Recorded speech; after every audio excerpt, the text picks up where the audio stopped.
Mga idol, tingnan nyo ang video na to. May dalawang magjowa nag-aaway. Dahil sa sobrang galit, at ito, pinalayas niya ang kanyang jowa sa kanilang bahay.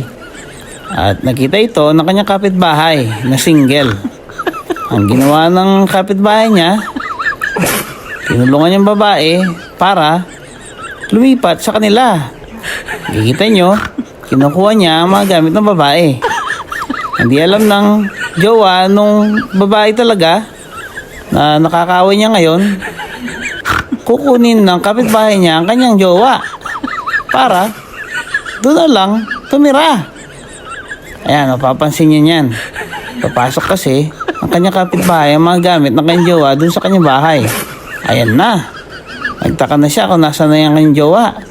At yun, nakita niya, nandun na yung mga gamit niya. Ngayon, dito na nag-umpisa ang kanilang pag-uusap. Parang nagselos na tuloy ngayon ang kanyang jowa.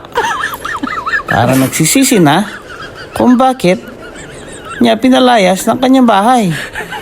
Ayan na. Ayan na. Ngayon, din natin masasabi na nasa huli ang pagsisisi. Kaya kung mag-away kayo ng jowa nyo o inyong asawa, dapat pag-usapan nyo bago mahuli ang lahat. Bye!